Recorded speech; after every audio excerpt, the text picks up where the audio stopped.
November 13th, 2022. Moscow, Idaho. A small college town known for its quiet streets suddenly became the center of one of the most disturbing murder investigations in recent history.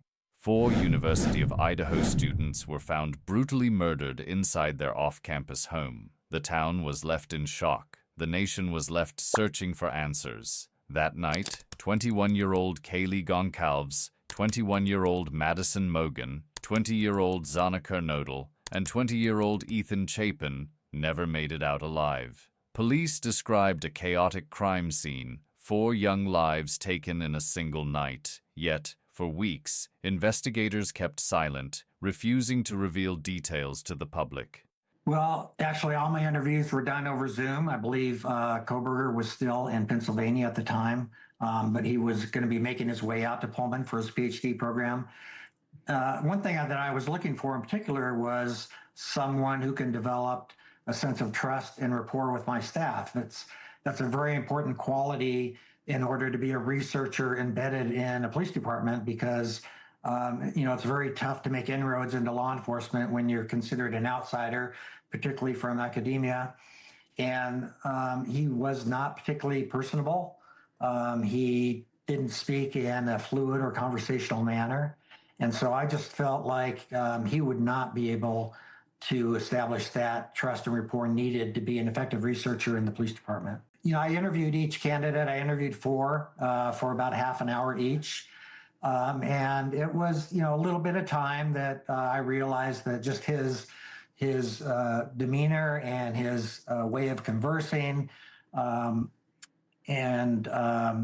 just didn't feel he'd be a good fit at the end of the interview. Well, I thought it was going to be another law enforcement briefing. They had held a couple for local law enforcement. But when I met Chief Fry in the lobby, I was the only one there that met him, and he walked me up to a room. And when he walked me into the room, it was full of their investigative team. And I knew right away that there was something significant happening and that it was likely to do with Washington State University. And so they told me that they had developed a suspect and they had connected him by DNA at the crime scene. And then they told me his name was Bryan Kohberger. It took me a minute. The name sounded familiar. It's not a common name. And I recalled that I had interviewed him for that intern position when I previously worked at Pullman Police Department. So I let them know that. I told them I had his resume. I had a cover letter that I could share with them. And so they asked me to keep that information to myself for the moment and not even let my own department know that he had been identified. And so I went back to my department and sent them that information. The community grew restless. Fear spread. Was a killer still walking among them? Behind the scenes, investigators were piecing together a puzzle. Surveillance footage captured a white Hyundai Elantra near the crime scene.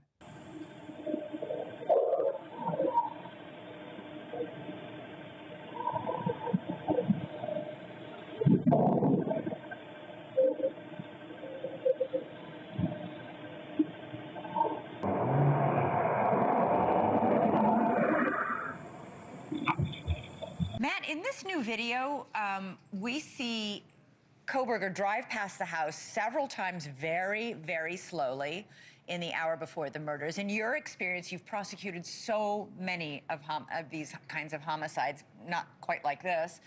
What exactly do you think he's doing that night as he's driving past back and forth? Well, he's working up the courage to go in. This has been something that he's been fantasizing about almost certainly for a long time. We know the car was there multiple times before the night of the murder. And then what we see in that last one is you see him fleeing. Look, that's what you call consciousness of guilt. It seems like every couple of days we've got this trickle of evidence, Elizabeth. And every time I see something like this as a former prosecutor, you look at that, the evidence against Bryan Kohberger was so overwhelming. It is just, and every day it feels like we're learning something new.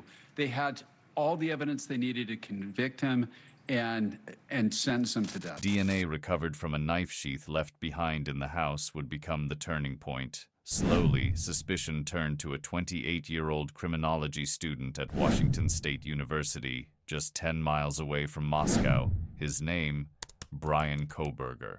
On December 30th, after weeks of surveillance, FBI and police moved in. Bryan Kohberger was arrested at his family's home in Pennsylvania.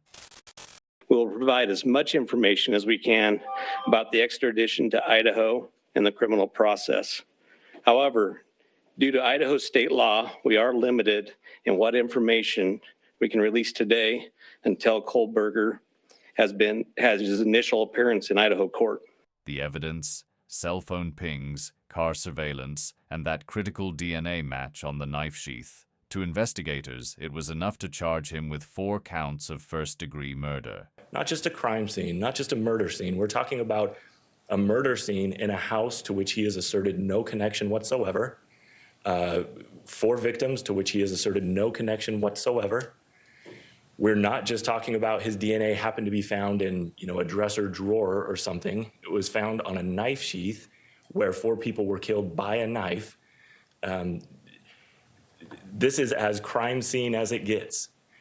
Since his arrest, Kohberger has maintained his innocence. His defense has questioned the validity of the DNA evidence and challenged the investigation. Court hearings continue while the families of the victims wait for justice, and yet the story is far from over.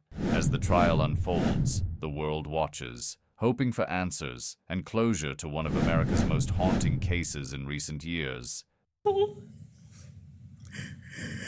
Genuine, compassionate people were taken from this world for no reason.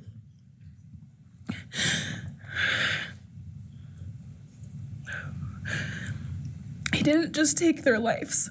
He took the light they carried into every room. He took away how they made everyone feel safe, loved, and full of joy. He took away the ability for me to tell them that I love them and that I'm so proud of them. He took away who they were becoming and the futures they were going to have. He took away birthdays, graduations, celebrations, and all the memories that we were supposed to make. All of it is gone. I will call you what you are. Sociopath, psychopath, murderer. Where is the murder weapon? The clothes you wore that night? What were Kaylee's last words? The truth is, you're as dumb as they come. Stupid, clumsy, slow, sloppy, weak, dirty. If you hadn't attacked them in their sleep, in the middle of the night, like a pedophile, Kaylee would have kicked your ass. Within minutes, they had your DNA, like a calling card. You were that careless, that foolish, that stupid. Master degree, you're a joke, complete joke. The world's watching because of the kids, not because of you. Nobody cares about you. You are officially the property of the state of Idaho, where your fellow inmates are anxiously awaiting your arrival. When the 4 kids were murdered, the foundation fell out of our world. I ache for the loss of the dreams that she and her true love, Jake, held. You're evil. There's no place for you in heaven. You took our children. You are gonna suffer, man. I'm shaking because I want to reach out to you, but I hope you feel my energy, okay? Go to hell. Bryan, I'm here today to tell you I have forgiven you.